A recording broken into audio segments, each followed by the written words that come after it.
In 1984, the Jazz Festival presented for the first time in North America Astor Piazzolla. We knew about his reputation in Europe, and Alain Sebar and myself were pretty fond of an album that he had recorded in Italy with Jerry Mulligan, a jazz and tango album. And we knew that he had quite a reputation in Europe, and he was a big draw there. So we decided to try and book Astor Piazzolla in Montreal. Contacts with him were not all too obvious because you had to go to Argentina, you had to at least speak decent Spanish to make contact with him and or his agents, and neither Alain or I could do that. So we went through a Montreal musician called Romelu Laria, who is a tango musician, to make contact. So we made the calls, we found the datas for the agent, and then Romelu came to the office, and we called the agent and Astor Piazzolla to check on the possibility for him to come to Montreal. Obviously, this required travel from Argentina for the whole group. There was a quintet, I think. And so it was quite expensive for one night at the Spectrum, but we did TV with this. So this very classic moment of the Jazz Festival was recorded and taped for TV. And this program is still being circulated around the world. So we were like in awe of his genius and the fact that the show went so well.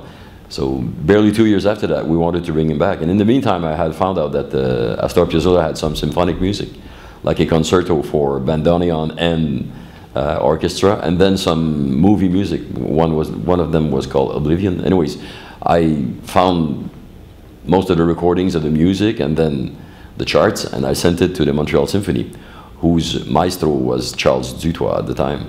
And I couldn't get an answer. It was months into trying to get an answer when finally I called his personal secretary and asked, well, is there something that's going to happen with this? Because we resubmitted this and we would really love to do something with Charles Dutoit, but we need to know now. And she said, well, I spoke to him, and to tell you frankly, he said that he couldn't see the interest of doing this. So too bad. So we went for the Montreal Second Orchestra, the Orchestre Métropolitain. And the band, the orchestra leader at the time was Hoon Bang, that's why.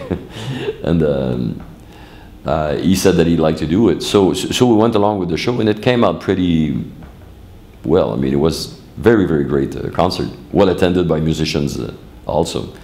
A few years after that, Astor Piazzolla passed, about 8 or 10 years after that. And he passed during the Jazz Festival, actually. So we paid him a tribute in the afternoon, and it was pretty emotional for us because we had really discovered the fine man, and he played for us a total of 3 times in the late 80s. And then the Montreal Symphony, trying to diversify its repertoire, leaving the French music of Ravel and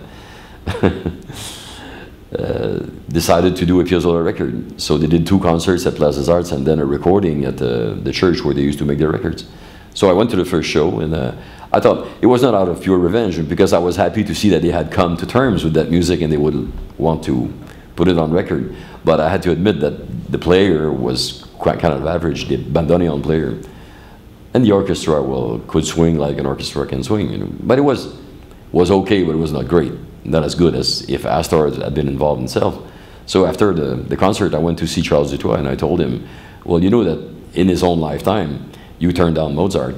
He says, why do you say that? I said, well, when Astor Piazzolla was alive in 1986, I offered the orchestra, and I sent you all the charts and the recordings of his symphonic music. And you let me know by your secretary that you couldn't see the interest of doing that.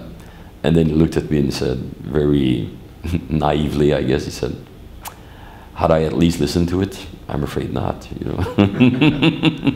So there goes, I think, history and the way that things go sometimes with musicians and music.